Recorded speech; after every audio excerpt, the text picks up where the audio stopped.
Hey, welcome back to F1 Sparks. Right now, Formula One is staring down a problem it has absolutely no clean answer for. Two Grand Prix weekends worth hundreds of millions of dollars are sitting on the calendar in a region that is currently under active military strikes. So what does F1 do? Stick to the schedule and hope for the best? Cancel and take the financial hit? Or start making some very fast calls to backup venues in Europe? Let's find out. Here's how it all kicked off. In late February, US President Donald Trump announced that the United States had begun what he called major combat operations in Iran. Within hours, Iran and its allies fired back hard, launching missiles and drone strikes at US military bases dotted all across the Gulf. And I mean all across it. Bahrain, Jordan, Kuwait, Oman, Qatar, Saudi Arabia, the UAE, every single one of them had assets hit. The US Navy's 5th Fleet headquarters, sitting right there in Manama, Bahrain, was struck. And this happened just days after most of the F1 paddock had packed up and left Bahrain following pre-season testing. Across most of the region closed completely, and suddenly Mercedes, McLaren and Pirelli personnel who'd stayed behind in Bahrain found themselves with absolutely nowhere to go. Stuck in a country that just took missile strikes, airports closed, no realistic timeline for when any of it reopens. Ferrari had to charter a private flight with a refueling stop in Singapore just to get its staff to Melbourne in time for the season opener. Formula One itself chartered flights to move people out. In total, roughly 2,000 team employees needed to get to Australia, many of them rerouting through Hong Kong or Singapore, some heading directly to Perth, then catching a domestic connection across to Melbourne. Several regional media outlets suggested Middle Eastern air travel might not restart until March 7th at the earliest. That's tight. The Australian Grand Prix is on March 8th. Now Melbourne looks safe. The freight was already on the ground, and Australian GP CEO Travis Auld came out publicly to say there'd be zero impact on the race weekend. But the question everyone in F1 is quietly dreading, the one they're answering in hushed tones in paddock corridors, is what happens in April.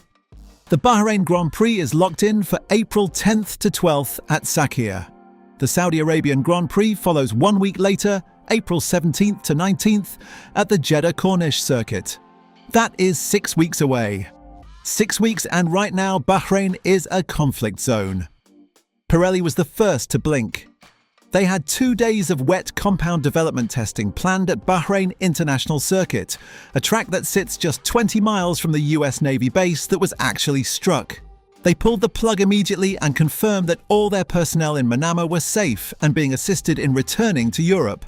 It was a small moment, but it was the first concrete sign that the sport had crossed from monitoring the situation into genuine operational disruption. Formula One management's public response has been deliberate and careful.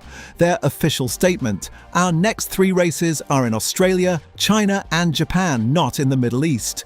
Those races are not for a number of weeks." As always, we closely monitor any situation like this and work closely with relevant authorities.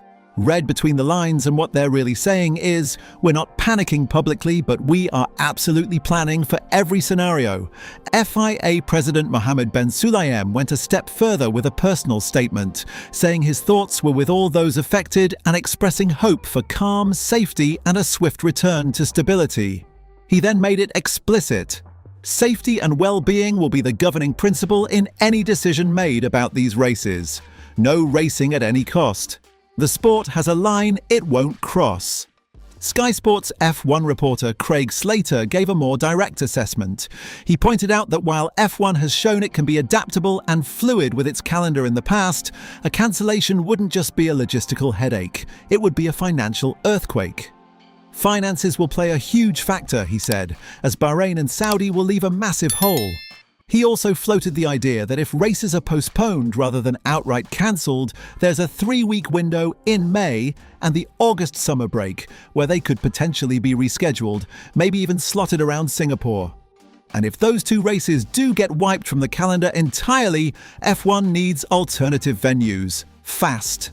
The names doing the rounds right now are Portimao in Portugal, Imola in Italy, and Circuit Paul Ricard in France, Portimao is the frontrunner. It recently secured a 2-year deal to rotate with Barcelona and Spa-Francorchamps from 2027, has full government backing, and has stepped in at short notice during the pandemic.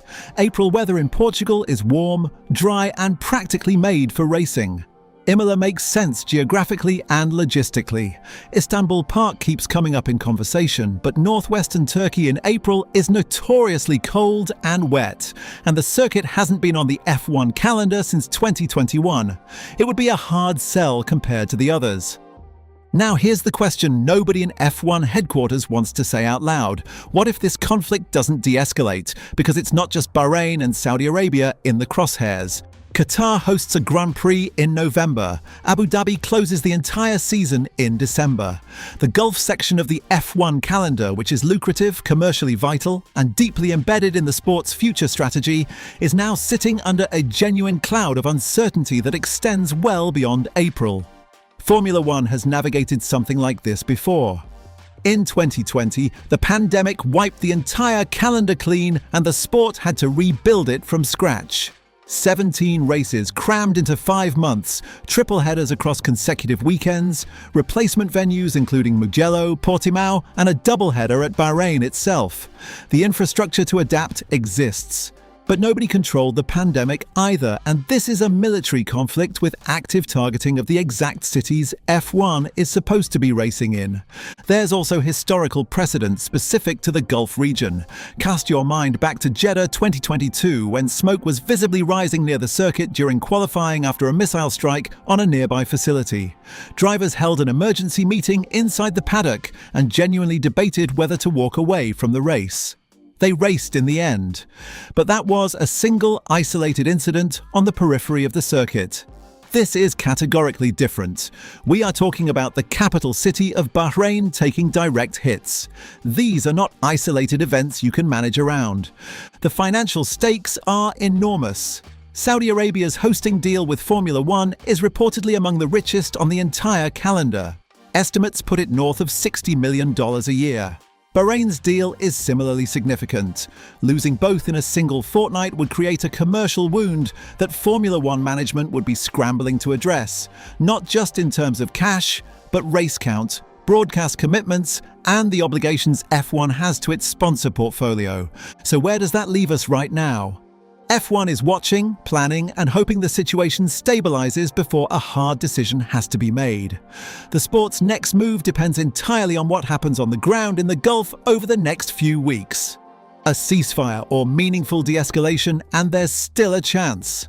A deepening conflict, and 2026 is staring at its most dramatic calendar restructure since the pandemic year. What we can say for certain is this: the 2026 season is already unlike anything we've seen in years. And the most dramatic question isn't about who wins the championship. It's about whether some of the biggest races on the calendar will happen at all. So tell us, should Formula One go ahead with Bahrain and Saudi Arabia if the situation calms down in time, or is the risk simply too great regardless?